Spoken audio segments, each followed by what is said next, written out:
আজকের ভিডিওটিতে আমরা আলোচনা করব কুম্ভ মেলার উৎপত্তি ঠিক কবে হয়েছিল সেই বিষয়ে। 13ই জানুয়ারি 2025 থেকে শুরু হয়েছে মহাকুম্ভ মেলা। এই মহাকুম্ভ মেলা চলবে 26শে ফেব্রুয়ারি 2025 পর্যন্ত। প্রতি 12 বছর অন্তর একবার পূর্ণকুম্ভ আয়োজিত হয়।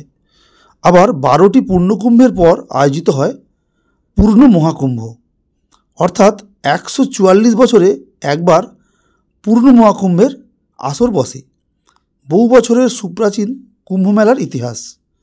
এই মেলার সঙ্গে জড়িয়ে আছে বহু রহস্য কথা। জেনে নিন শাস্ত্রে কুম্ভ মেলার উৎপত্তি সম্পর্কে কী বলা আছে। কোনো কোনো প্রাচীন শাস্ত্র অনুসারে কুম্ভ মেলা প্রথম আয়োজিত হয়েছিল সত্যযুগে। তবে সত্যযুগে প্রথম কুম্ভে ঠিক কবে এবং কোথায় আয়োজিত হয় তা স্পষ্টভাবে কোথাও উল্লেখ করা নেই।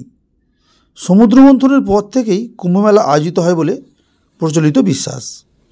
কোনো কোনো বিশেষজ্ঞ জানাচ্ছেন যে কুম্ভমেলা 850 বছরের বেশি পুরনো। আদি শঙ্করাচার্যের হাত ধরে প্রথম কুম্ভমেলা শুরু হয় বলে অনেকে জানাচ্ছেন। আবার ইতিহাসবিদদের অনেকে বলেন যে গুপ্তযুগে কুম্ভমেলা প্রথম আয়োজিত হয়। সম্রাট হর্ষবর্ধনের আমলেও কুম্ভ আয়োজিত হয় বলে প্রমাণ পাওয়া গিয়েছে। সম্রাট হর্ষবর্ধনের আমলে যে কুম্ভমেলার আয়োজন হতো তার প্রমাণ নথি পেয়েছেন ইতিহাসবিদরা।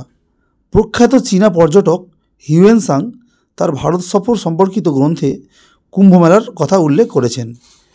প্রয়াগে 3 নদীর সঙ্গমে হর্ষবর্ধন প্রতি 5 বছর অন্তর কুম্ভমেলার আয়োজন করতেন। সেখানে তিনি নিজের সর্বস্ব এমনকি পরনের বস্ত্রটুকুও দান করে দিতেন।